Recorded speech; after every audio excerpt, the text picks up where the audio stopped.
she's on a phone and Carrie's on a phone, but they never have to be in the same room, much less the same continent with each other. Exactly. Hello, so much news. If you missed our Succession wrap up, that is out there for your enjoyment. Still thinking about it all these days later. I don't know what to do with my life anymore without those crazy Roy kids to keep me occupied. But Dr. Romney and I had a fantastic conversation, a very lengthy, in-depth spoiler talk about the Succession finale. So that is out there on our YouTube channel. Please go and find that and let us know what you thought. But more pressing breaking news. Our long national nightmare is over. Dwayne Johnson confirms he will indeed return to the Fast franchise, which we knew. If you saw Fast X, yeah, unless you didn't stay for the credits, like this is new, not news, right? But also, like, it totally reinforces my theory that this is all theater and wrestling and BS, because he posted a video on his Twitter feed, like this 4-minute long rambling video talking about how, Vin and I may not have gotten along in the past. One thing we can agree on is audience first, fans first. And so Hobbs is coming back. Again, would this be happening if Black Adam had been a hit? Right? I don't know. I don't know. But apparently this is a bridge between Fast X and Fast X Part 2 or Fast 10, whatever the hell Universal wants us to call it these days. So yeah, exciting. Are you excited for the return of Dwayne Johnson to the Fastverse? I mean, yeah, sure, why not? I think he definitely brought a lot to his early appearances, and at this point, it's just kind of like you do want to keep the band together. I was reading, I didn't care enough to click on it, but I did see headlines about how apparently this is sort of that Fast X is kind of underperforming at the box office. I don't know if that's a thing or if it was just clickbait, but that's out there in the world. And of course, with Spider-Man having a really strong opening this weekend, there's a lot of like, oh, what's this going to mean for the Little Mermaid? So already we seem to be back in kind of pre-pandemic like jockeying when it comes to movies, although it would be nice if we were at a place where people could see like more than one movie could make all the money in one weekend. We'll see what happens. Right. In a couple of weeks on June 16th, we have Elemental, The Flash, and Asteroid City opening all on the same day. And I can imagine that there's a lot of overlap, at least for Elemental and The Flash, as far as audiences go. So yeah, and Transformers in the meantime. So it is as summer as it gets. Yeah, and then looking down the road a bit, July 21st, Oppenheimer is coming out, and our friend Lindsay Barr at the AP had a big exclusive story with Christopher Nolan, explaining a whole lot about what he thinks is the best way to see it. First of all, this is going to be rated R. It's Nolan's first R-rated movie since Insomnia in 2002. Shockingly, so is Barbie. No, I'm kidding. I mean, but it could be, right?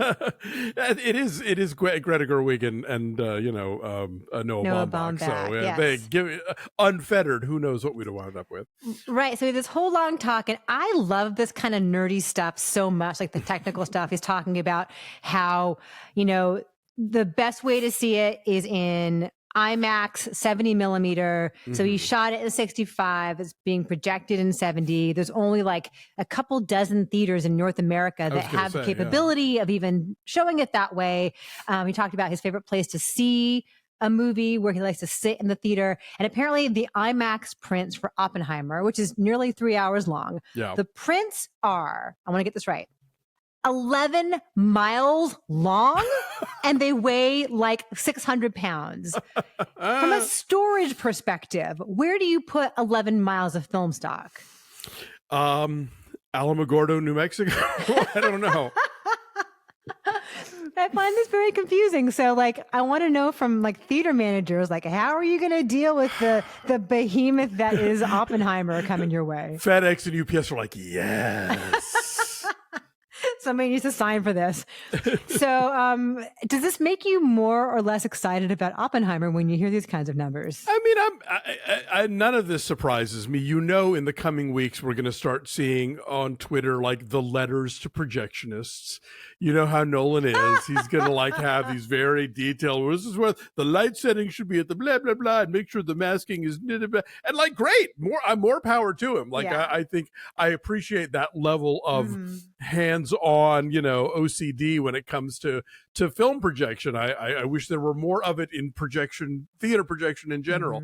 But yeah, I'm not surprised. Of course, a 70 millimeter 3-hour movie is going to be gigantic, but I mean, that used to be, the trade of the land, like when you think back at like the 50s and 60s, and that sort of post TV era where suddenly like everything's in CinemaScope and everything's 3 hours, everything has an intermission, and like now it's a super 70 blah, that Cinerama. I mean, think about a Cinerama print, because that's 3 projectors, so yeah, this is how we used to do things before movies fit on like a little thumb drive that got sent out to theaters.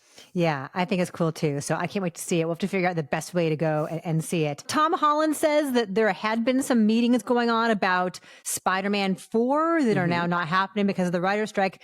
I kind of feel like everything wrapped up really nicely in that last Tom Holland Spider-Man, but... No. Yeah, but I think also in a way that, I mean, nothing ever ends, obviously, with these movies. But I think it also sort of provided a springboard to like, well, now what kind of stories do we tell in this world where nobody knows who he is? Yeah. And all that stuff. So, how does he win Ned and MJ back, right? How does he rekindle that friendship? Or does he resign himself to like not wanting to open that Pandora's box again, because that's what prompted all the problems in the last movie, Yeah. So I mean, I think they could go on with it, but as always, if they want to stop, please stop. Yeah.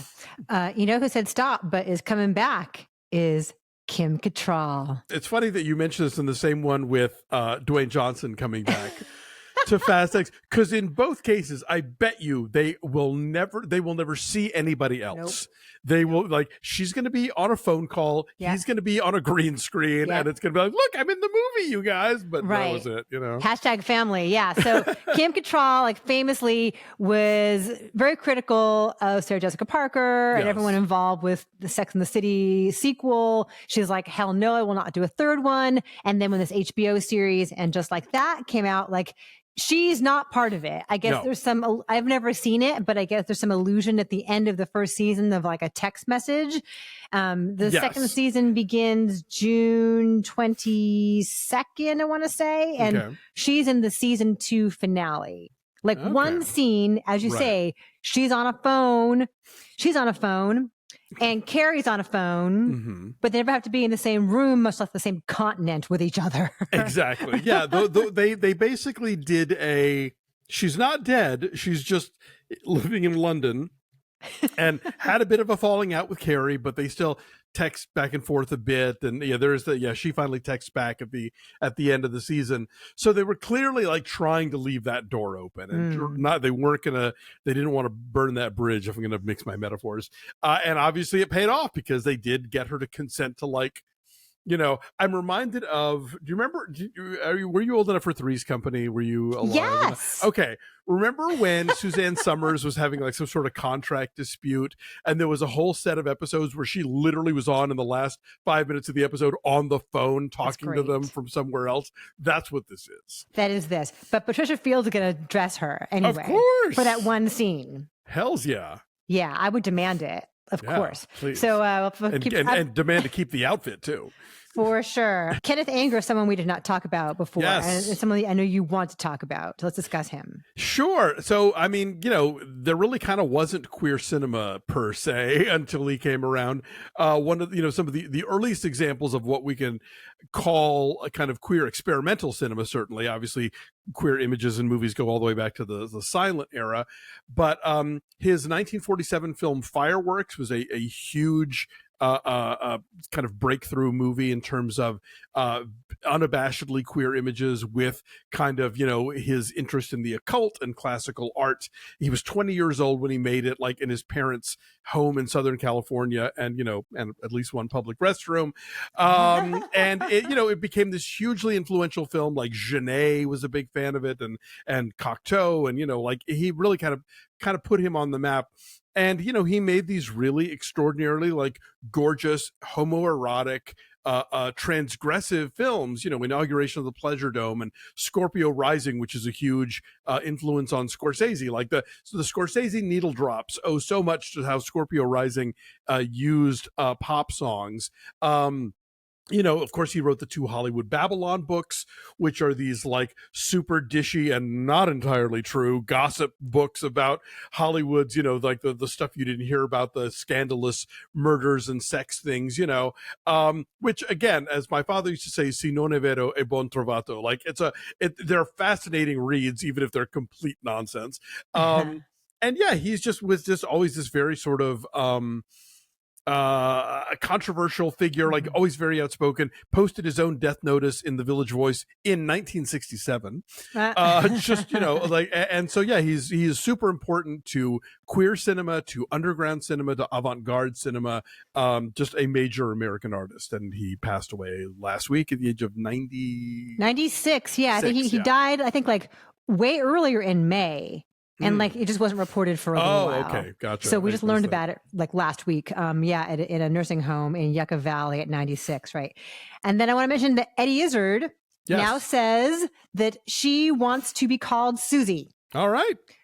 So she is Suzy and she wants to use she, her pronouns. Okay. She posted something on Twitter saying, call me Suzy, but I'll also answer to Eddie. So it's kind of a fluid thing. Not surprising at all if you know Eddie Izzard / Suzy's whole raison d'etre, whole stage persona. Right. Welcome to the world, Suzy Izzard.